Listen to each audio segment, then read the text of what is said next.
Now, Bangalore's traditional IT and ITES industry is witnessing a steady shift towards the e-commerce space. And for young entrepreneurs with $1 billion dreams, Bangalore is the place to be. So is e-commerce going to be the next big driver for the commercial office market in Bangalore? Lakshmi Sivadas gets us this story.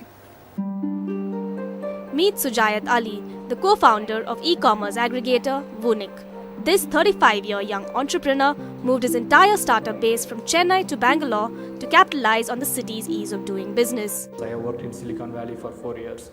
I now see the same kind of vibrant ecosystem emerging here. Depending upon your needs, you can either take up in the central business districts or you can take it in the outskirts. But definitely Bangalore is slightly cheaper than Mumbai or Delhi. He is not alone. The rapid expansion of the e-commerce space has seen many players grow their businesses exponentially. Take Zivame for instance, a specialized e-commerce platform for lingerie that was launched by Richa Kar in 2011. The company has doubled in size since its launch, making Richa shift offices not once but thrice. And in all instances, Bangalore was the chosen city.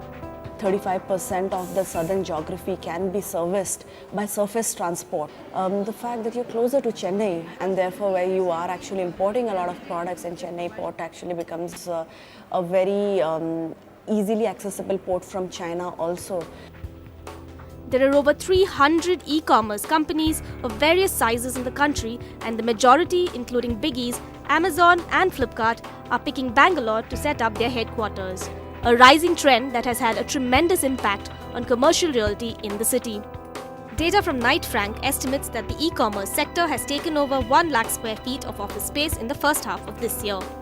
Demand for office space from services industries such as e-commerce and consulting grew an estimated 24% in the first half of 2014. On the other hand, the IT and ITES sector saw its share of the market fall from 64% in the first half of 2013 to 54% in the first half of 2014. The annual growth rates in e-commerce is far higher than IT sector, being an early stage sort of a sector. So to that extent, from an expansion perspective, it provides a good opportunity for the real estate sector for Bangalore. This year, Amazon occupied over 40,000 square feet in Rajaji Nagar. Myntra moved into a 60,000 square feet office off Hosur Road. Flipkart, which already has a 37,000 square feet office in Koramangala, is expected to snap up nearly 1.5 million square feet of office space in the next couple of years and is actively scouting for prime office space. Experts estimate an addition of 7.5 to 15 million square feet space for fulfillment centers alone and over 20,000 square feet in terms of sortation and delivery centers. Developers too are realigning themselves to cash in on the e-commerce boom.